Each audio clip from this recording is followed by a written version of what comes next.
ସିଏ ସାଧନ ଯେ ମୁଣ୍ଡ ନ ପୁରେଇଥାନ୍ତା କିଛି ହେଇନଥାନ୍ତା। ସିଏ ମେନ୍ ପୁରେଇ ଦେଲା ସମସ୍ତଙ୍କର ସୁଖ। କହିଲା ସେ କଣ କେଇଟା ଧମକି ମତେ ଆମେ କଣ କରିବୁ ବୋଲ ଆମକୁ ତ ଧମକେଇଲେ ମୁଁ କଣ କରିବି। ମୁଁ ସିନା ଘରେ ବସିଲି, ସିଏ ତ ସବୁବେଳେ ବାହାରେ ବୁଲୁଛନ୍ତି। ରାତି ଅଧା 3 ପରେ ସେ ଘରକୁ ପଳେଇଛନ୍ତି। ତାଙ୍କର ଯଦି ଭଲ ମନ୍ଦ କଣ କରିଦେଇଥାନ୍ତେ। ଦେଖୁଛ ତ ଲିଟୁ ଦାସକୁ ଦିନ 2 ପରେ ପଡି କଣ କରିବ। ତାପରେ ଇଏ କହିଛନ୍ତି ଏମିତି ସେ ପଳେଇଛନ୍ତି ନା କୋଉଠି ଅଛ କୁହ। ଆଙ୍କୁ କହିଲେ ଇଏ କହିଲେ ମୁଁ ଜାଣିନି ସେ କୋଉଠି ନା ତୋ ସ୍ତ୍ରୀ କୁଆଡେ ଯାଇ ତୁ ଜାଣିନୁ। ତାପରେ ଏମିତି କହିକି ଯା ବସିଛି ଆଉ। ତମେ ବି ଲାଷ୍ଟକୁ ତାଙ୍କ କଥାରେ ଭୟ ପାଇକି କଣ କରିବି ତମେ କହିଲ। ମୁଁ ମତେ କହିଲେ ଏମିତି ଧମକେଇଲେ ମୁଁ କଣ କରିବି। ମୁଁ କାଲି ଠାରୁ ଏଇ କଥା ସମସ୍ତଙ୍କ କହୁଛି ମୋର ଭୁଲ ନାହିଁ ରେ ତମେ। ମୁଁ ତମ ପାଇଁ କେତେ କରିଛି ତମେ ଜାଣିନା। ମୁଁ ବହୁତ ସତର୍କ ହେଇକି ଆସିଛି ବି ନେଲି ମୋଠୁ। କଣ ଧମକେଇଲେ? କହିଲେ ବା ଏଇଆ କହିଲେ ଭଲ ମନ୍ଦ ଯାହା ହବ ଆଉ ବୁଝିବନି ସେତେବେଳକୁ ତମେ ଦେଇଛ ମାନେ ଦବନି କଣ ପାଇଁ, କାହିଁକି କଣ ପାଇଁ ଦବନି, ଏମିତି ମାନେ ବହୁତ କଥା କହିଛନ୍ତି ହେଲା। କିଏ ଆଇଥିଲେ? ସେ ସବୁ ସେ ଯୋଉ ସେଡକା ପିଲା ବା ସେଇ ନୂଆ ଗାଁ ଧନିଆଗଡା ପିଲା ସବୁ। ସେ ସବୁ ସେ ଧନିଆପଡା ନୂଆ ଗାଁ ପିଲା 5 ଜଣ ତ ଆଉ। ମତେ ତ କହିନ ସାଇନ ଦେଇଛ ବୋଲି। କହିନି ଫୋନ ପାଖରେ ନାହିଁ। ଇଏ ଫୋନ କରିଥିଲେ ମୁଁ କହିଥାନ୍ତି। ତାପରେ ଇଏ ବି ସକାଳୁ ଆଉ ଫୋନ କରିନାହାନ୍ତି। ମୁଁ ଏଇନା ଗାଧେଇ ଆସିଥିଲି ଫୋନ କରିଥାନ୍ତି ସେ ଭାଉଜ ମୋବାଇଲ ରେ। ତାପରେ ୟାଙ୍କୁ କହିଥାନ୍ତି ଇଏ ତ ଏଇ ସାଙ୍ଗେ ସାଙ୍ଗେ ଫୋନ କଲେ ଆଉ ମୁଁ କଣ କରିବି ସ୍ୱାମୀ। ମତେ ଯେତେ ଭୁଲ ବୁଝୁଛ ବୁଝ ପଛେ ମୁଁ ତମ ପଟୁଆ ଥିଲି ହେଲା। ମୁଁ ସପଟରେ ସବୁଦିନ ଅଛି। ଦେଇକି ବି ଦସ୍ତଖତ ତମ ପଟରେ ଅଛି, ଏଇଟା ମନେ ରଖ। ଦସ୍ତଖତ ନେଇଗଲେ ଆଉ କଣ କହିଲେ?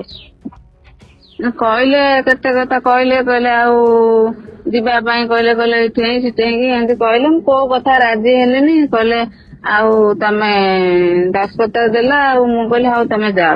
ମୁଁ ତାଙ୍କୁ କହିଲି ସେ ଛୁଆଙ୍କୁ କହିଲେ ହଉ ତମେ ଯାଅ। କହିଲେ ଆମ ସାଙ୍ଗରେ ଚାଲ ରହିବ କି ଭଲ ମନ୍ଦ କରିବ। କୋଉଠି ତାଙ୍କ ସାଙ୍ଗେ ଯିବି ମୁଁ କଣ ତାଙ୍କ ସାଙ୍ଗେ ଯିବି କଣ ସେ କଣ ଆମକୁ ନେଇକି କୋଉଠି କହିବେ ତମେ ଚାଲ ସୋମବାର ଦିନ ନୋଟିଫିକେସନ କରିବେ, କହିବେ ସିଗ୍ନେଚର ଭେରିଫାଇ ହବ, ତାପରେ ଅନାସ୍ଥ ପାଇଁ ଭୋଟ ଦବାକୁ ଯିବ ମାନେ ମତେ ହଟେଇବା ପାଇଁ। କିଏ କହିବେ? ଏ ସାଙ୍ଗେ ଡାକିକି ନେବେ ନା ତମ କଲେକ୍ଟର ଅଫିସ ଡାକିକି ନେବେ।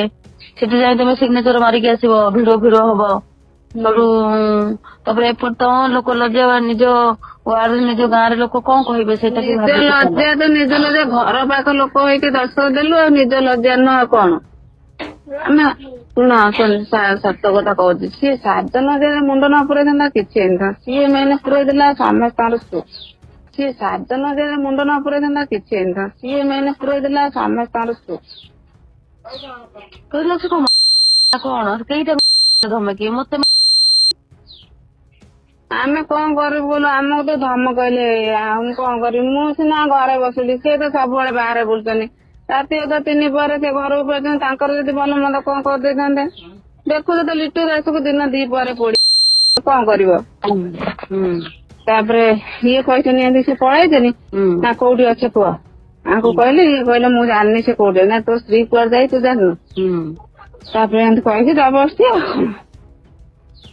ତମେ ବି ଲାଷ୍ଟକୁ ତାଙ୍କ କଥାରେ ଭୟ ପାଇକି କଣ କରିବି ତମେ କହିଲ। ମୁଁ ମତେ କହିଲେ ଏମିତି ଧମକେଇଲେ ମୁଁ କଣ କରିବି। ମୁଁ କାଲି ଠାରୁ ଏଇ କଥା ସମସ୍ତଙ୍କ କହୁଛି ମୋର ଭୁଲ ନାହିଁ ରେ ତମେ। ମୁଁ ତମ ପାଇଁ କେତେ କରିଛି ତମେ ଜାଣିନା। ମୁଁ ବହୁତ ସତର୍କ ହେଇକି ଆସିଛି ବି ନେଲି ମୋଠୁ। କଣ ଧମକେଇଲେ? କହିଲେ ବା ଏଇଆ କହିଲେ ଭଲ ମନ୍ଦ ଯାହା ହବ ଆଉ ବୁଝିବନି ସେତେବେଳକୁ ତମେ ଦେଇଛ ମାନେ ଦବନି କଣ ପାଇଁ, କାହିଁକି କଣ ପାଇଁ ଦବନି, ଏମିତି ମାନେ ବହୁତ କଥା କହିଛନ୍ତି ହେଲା। କିଏ ଆଇଥିଲେ? ସେ ସବୁ ସେ ଯୋଉ ସେଡକା ପିଲା ବା ସେଇ ନୂଆ ଗାଁ ଧନିଆଗଡା ପିଲା ସବୁ। ସେ ସବୁ ସେ ଧନିଆପଡା ନୂଆ ଗାଁ ପିଲା 5 ଜଣ ତ ଆଉ। ମତେ ତ କହିନ ସାଇନ ଦେଇଛ ବୋଲି। କହିନି ଫୋନ ପାଖରେ ନାହିଁ। ଇଏ ଫୋନ କରିଥିଲେ ମୁଁ କହିଥାନ୍ତି। ତାପରେ ଇଏ ବି ସକାଳୁ ଆଉ ଫୋନ କରିନାହାନ୍ତି। ମୁଁ ଏଇନା ଗାଧେଇ ଆସିଥିଲି ଫୋନ କରିଥାନ୍ତି ସେ ଭାଉଜ ମୋବାଇଲ ରେ।